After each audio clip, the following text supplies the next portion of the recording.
선대위 내에서의 모든 직책을 내려놓겠습니다. 단 하나의 미련도 없습니다.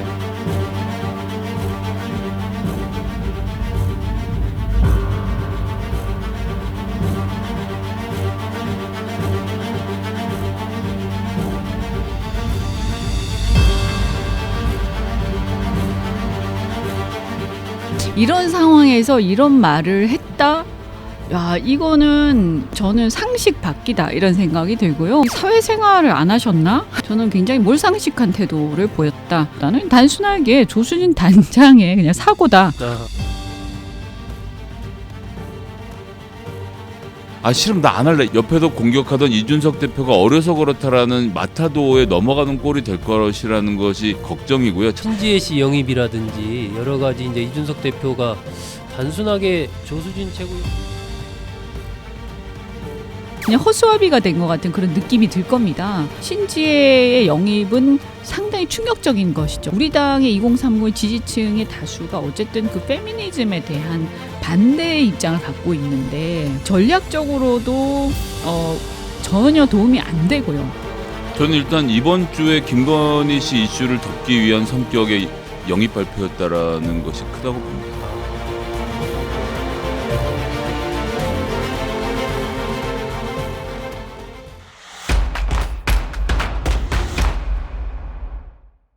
국민의힘의 내홍이 다시 또 재발하는 거 아니냐 이런 전망이 나오고 있습니다. 이준석 대표와 조수진 최고위원이 20일 날 선대위 회의에서 한 차례 충돌을 했고 상임 선대위원장직을 사퇴하겠다. 이 계속되는 이 어떤 내홍 이 부분의 원인은 무엇이고 어떻게 봐야 될지 또 향후에 어떻게 전개될지에 따라서 이 선거전에 또 큰 영향을 미치지 않을까 하는 생각도 듭니다. 이 또 장제원 의원까지 참전을 해서 이준석은 자기 정치 하지 말고 조수진은 후보 팔지 마라 이렇게 또 얘기를 하면서 그야말로 진짜 자중질환을 보이는 거 아니냐 이런 얘기도 지금 나오고 있습니다. 자, 열린민주당의 김성애 대변인, 이현주 전 의원과 이 문제 얘기해 보겠습니다.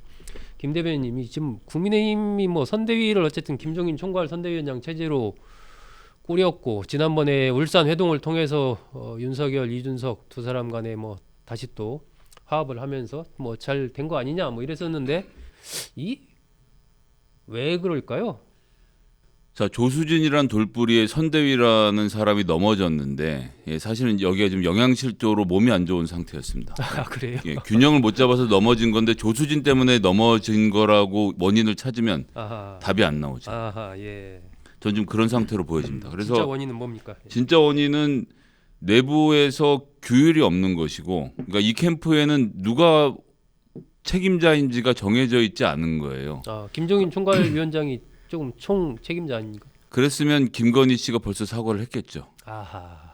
뭐 모든 문제는 다 연결이 돼 있는 겁니다. 네네. 그리고 이준석 대표가 당대표고 상임선대위원장이거든요. 신지혜 씨 영입에서도 그랬고 이수정 교수 영입에서도 그렇고 그리고 뭐 처음에 일정 잡을 때부터 시작해서 계속되는 당대표 패싱 논란. 네. 이준석 대표가 중간에는 그래서 자기를 빼고 해도 좋다라고 여러 가지로 이 공간을 만들어 놓고 신지혜 씨 같은 경우도 뭐 큰 소리를 안 내고 뒤로 한 발 물러서 있는 상태였는데 공보단장이라고 하면 이게 뭐 정당에서요 당대표 상임선대위원장님 말씀하시는데 그 밑에 있는 단장이 뭐 껴들어갖고 이러니 저러니 난 네 말 듣느냐 안 듣느냐 하는 거는 지금 일선 기자 중에 부장급이 편집국장한테 가서 난 당신 말 안 듣고 사장 말 듣겠다는 거랑 똑같은 건데 그건 편집국장이나 부장 중에 한 사람 사표 써야 되는 일입니다. 그걸 같이 조직은 이끌어갈 수 없는 거 아닙니까? 그런 상태로 놓여져 있고 뭐 이준석 대표의 나이 때문인지 뭔지는 알 수 없지만 그러니까 결국은 다시 원래 원인으로 돌아가는 겁니다. 윤석열 후보가 이 캠프의 중심이다. 이걸 정했으면 그 다음에 윤석열 후보가 권력을 준 김종인 상임선대위원장이 모든 걸 컨트롤한다. 이 룰만 정해져 있어도 다른 사람들이 상임선대위원장인 이준석 대표한테 함부로 하지 못합니다. 근데 누가 보기에는 후보가 책임자인 것 같으니까 난 후보 편 이렇게 말을 하는 거고 누가 보기에는 총괄이 책임자인 것 같으니까 난 김종일 총괄 편 그리고 이도 저도 아닌 사람들이 심지어는 김건희 씨랑 가깝다는 이유로 김건희 씨가 픽업했다는 이유로 또 호가호위한 사람들까지 막 이렇게 지금 돌아다니는 현실이 이 복잡함 속에서 당선대회에 0이 안 서는 건데요. 조수진 의원도 이번에 처음 국회로 오신 거기도 해서 그렇겠지만 이 대선이라는 이 어마어마한 조직 싸움에서 이 기본이 흔들리면요, 저는 이거는 좀 정말 심각한 문제라고 생각을 하고, 거기다 이준석 대표 또 지금 던지겠다 이런 얘기를 꺼내고 있는 건 이 카드 비단 주머니를 어디다 두고 자기한테 자꾸 쓰는지 모르겠는데, 전 이번 이 비단 주머니 던지면 본인한테 남아있을 비단 주머니는 없어진다라고 생각해서 오후에 어떻게 일이 풀려갈지 모르겠지만 국민의힘으로서는 매우 비상한 상황이다라고 저는 좀 판단하고 있습니다. 상임 선대위원장직을 사퇴해서는 안 된다라고 김 대변인 보시는군요. 사퇴하면 못 돌아와요. 그리고 당대표로서도 자격도 없고, 지금 선거 이렇게 벌어진 한복판에 안 되겠으면 본인이 무슨 인사권이라도 발동해서, 제가 정확히 당규는 모르지만 최고위원을 탄핵을 하든 뭘 하든 조치를 취해야지, 아 싫으면 나 안 할래 이렇게 해서 하면 옆에서 공격하던 이준석 대표가 어려서 그렇다라는 마타도에 넘어가는 꼴이 될 것이라는 것이 걱정이고요. 차세대 지도자로서 어쨌건 다른 정당이지만 앞으로 잘 했으면 좋겠다고 응원하고 있었던 입장에서는 너무 안타깝습니다. 네. 이현주 의원님 어떻게 보세요? 네, 일단은 뭐 사실 참 복잡합니다. 있을 수 없. 저는 깜짝 놀랐는데요. 이런 건 처음 봤어요. 네. 이런 거. 잊을만 하면 한 번씩 또 아니 근데 하니까. 예를 들어서 충돌은 있을 수 있어요. 최고위원회에서도 얼마든지 뭐 대표하고 최고위원들이 뭐 꼭 대표하고 다 우호적인 건 아니기 때문에 충돌은 있을 수 있는데, 근데 이제 그 대화의 어떤 표현과 내용이 이제 황당한 거죠. 야, 이거는 좀 저는 상식 바뀌다 이런 생각이 들고요. 이 사회생활을 안 하셨나? 이런 생각이 듭니다. 이거는 정말 몰상식한 태도입니다. 네. 네. 그리고 이건 뭐 이거 누가 잘했다 잘못했다가 아니라요. 조수진 최고위원이 저는 굉장히 몰상식한 태도를 보였다. 잘잘못을 떠나가지고 내용을 떠나서 이런 태도는 있을 수 없는 거고요. 제가 대표 같으면 저는 징계를 하죠. 이건 뭐 이런 걸 그냥 넘어가면 이 영이 안 섭니다. 이거는 바보가 되는 거고요. 그 다음에 이제 이분 같은 경우는 그 전에도 뭐 문제가 있었지 않습니까? 곽상도 그 의원 제명과 관련해서 문제가 있었는데 사실 그때도 좀 상식 바뀌었거든요. 왜냐하면 곽상도 의원이 어쨌거나 50억 아들 50억의 어떤 뇌물성 관련해서 논란이 있었고, 정치와 관련해서 그것이 뭐 사법적으로 입증이 되고 안 되고를 떠나가지고 당연히 국민적 논란의 대상이었기 때문에 당으로선 대선을 앞두고 그 조치를 취하는 것이 당연한 것이었는데, 거기에 대해서 우려를 하면 대개 보면 비공개석상에서 얘기를 할 수 있는 사안이지, 그것을 공개적으로 대놓고 반기를 드는 것은 굉장히 뻔뻔한 얘기거든요. 국민들의 시각과 눈높이에 도저히 맞지 않는 얘기인데 이것을 국민들이 보는데도 부끄러운 줄 모르고 그렇게 행동을 했어요. 정말 너무나 저는 부끄러웠어요. 그때 아주 있을 수가 없는데, 사실은 제가 만약에 그 자리에 있었으면 저는 가만히 있지 않았을 겁니다. 이렇게 부끄러운 짓을 어떻게 하느냐. 근데 이준석 대표가 제가 보니까 이게 나이 때문인지 아니면 조수진 최고가 워낙에 이제 기가 세서 그런 건지 모르겠는데, 굉장히 이준석 대표가 제가 볼 때는 너무 나이브하게 대응하고 있는 것 같습니다. 이것은 오히려 굉장히 공식적으로 아주 칼같이 대응할 필요가 있는 사안이라고 생각하고요.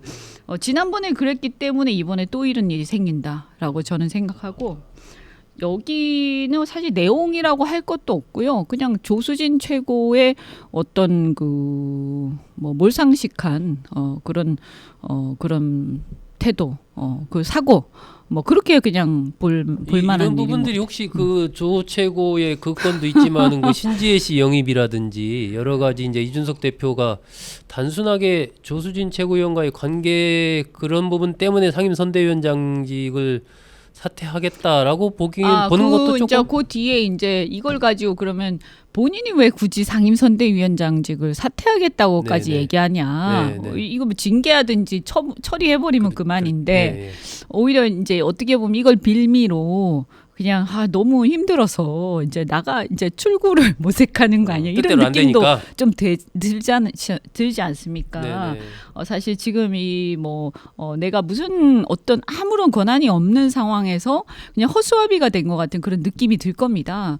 특히 신지혜 같은 경우에는 잠깐 그 말씀을 드리면 신지혜의 영입은 상당히 충격적인 것이죠. 저도 오늘 그것과 관련된 글을 썼는데 페이스북에서요. 네. 왜냐하면 굉장히 강성 페미니스트고 우리 당의 2030 지지층의 다수가 어쨌든 그 페미니즘에 대한 반대의 입장을 갖고 있는데 이것이 전략적으로도 전혀 도움이 안 되고요. 또 실질적으로 우리의 노선하고도 맞지 않고 네. 그런데 이게 전략적으로 그러면 여성들의 표는 가지고 오냐 하면 이분이 무슨 어떤 팬덤이 있는 사람도 아니고 또 페미니즘이라는 게 여성의 다수도 아니고 이런 상황에서 왜 이런 선택을 하는지 또 혹자는 이렇게 되면 뭐 예를 들어서 신지혜 씨가 이재명 후보 아들 건을 비판하고 그런 역할을 할 수 있다라고 하는데 그걸 꼭 신지혜가 해야 되는 것인지 오히려 그렇게 했을 때 자칫 잘못하면 이재명 후보가 그동안 바람하지 않았던 그 2030의 반페미니즘 성향의 남성들이 오히려 이재명 후보하고 동병상련 비슷하게 이렇게 결합할 가능성. 네, 그럴 가능성이 있으면 저 굉장히 위험한 상황이다. 이걸 왜 이런 그 자충수를 두느냐. 네. 이것은 매우 어리석은 상황이고 이 굉장히 저는 표는 안 되고 득보다 실이 훨씬 더 큰 선택이거든요. 예. 네, 그래서 이거는 매우 잘못된 선택인데 이거 아마 이준석 대표하고 상의 안 했을 겁니다. 네. 네, 그래서 과거에 이거는 굉장히 여러 차례 또 저 둘이서 토론하면서 막 격렬하게 부딪히고 그랬었잖아요. 이준석 대표와 신지혜 씨가. 그렇죠. 그래서 네. 이것도 이준석 대표에 대한 디스기도 해요. 대놓고 하는 디스. 본인은 그렇게 받아들일 수도 있어요. 네, 그래서 뭐 그런 걸 떠나가지고 선거를 이겨야 되는데 전략적으로도 전혀 표에 도움이 안 되고요. 또 우리의 정체성과 관련해서도 예를 들어서 우리가 외연 확장을 한다고 할 때 네. 타협 가능한 선이라는 게 있지 않습니까? 네. 그러면 예를 들어서 우리가 뭐 예를 들어서 완전히 뭐 저 끝에 있는 누군가하고 타협해서 접점을 찾을 수 있는 건 아니거든요. 네. 약간 이렇게 확장을 하는 것이지. 네. 그래서 이 부분은 저는 정말 갸우뚱거리는 조치인데 아마 이런 부분들도 이준석 대표 입장에서는 과연 상임선대위원장으로서 의미가 있느냐 하는 생각한 것 같아요. 그래서 사퇴 얘기는 그래서 나온 것 같고 이준석 대표도 이런 무턱대고 내가 사퇴한다 안 한다 이런 얘기를 이렇게 공개석상에서 하는 것은 좀 경솔했다라고 생각합니다. 근데 네. 그 이전에 조수진 공보단장하고의 이 충돌 문제 이것은 네네. 뭐 저는 충돌이라기보다는 단순하게 조수진 단장의 그냥 사고다 이렇게 잘못이다. 생각합니다. 네. 김 대변인은 그 아까 이현주 의원께서 말씀한 신지혜 씨 영입에 대한 의견을 주셨는데 김 대변인은 어떻게 보세요? 저는 일단 이번 주에 김건희 씨 이슈를 덮기 위한 성격의 영입 발표였다라는 것이 크다고 봅니다. 그런 맥락이 있었다. 예, 이번 주 이후에는 사실 크게 소용이 될 게 별로 없어요.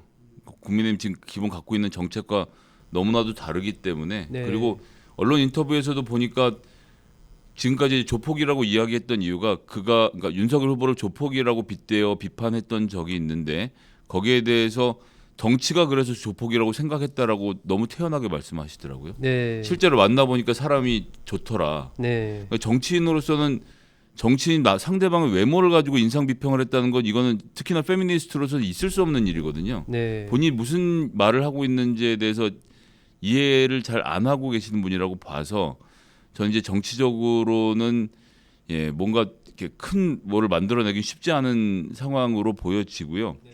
다만 이제 하나 그 재밌는 포인트는 김종인 총괄이 그저께인가요? 언론 인터뷰를 통해서 내각제 이야기를 전면에 꺼내 놓으시고 김한길 이 새시대 준비위원장이 이 내각제에 맞는 즉 50일을 모으기 위한 모든 사람들을 모으고 있는 그림으로도 한편으로는 좀 보였습니다.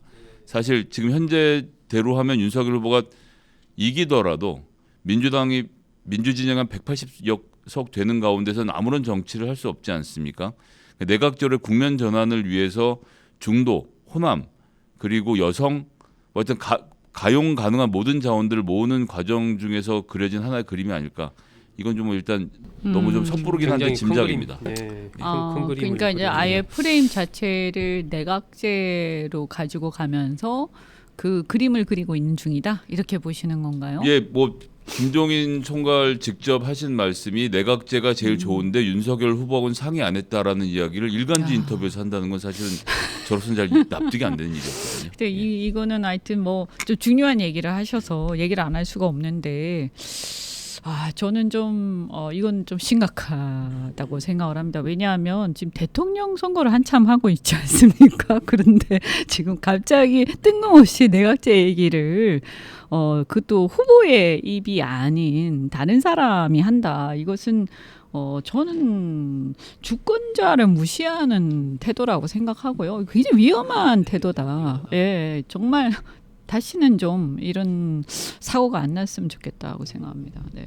네, 국민의힘에서 일고 있는 여러 가지 상황들 어떻게 봐야 되는지 두 분 말씀 들어봤습니다.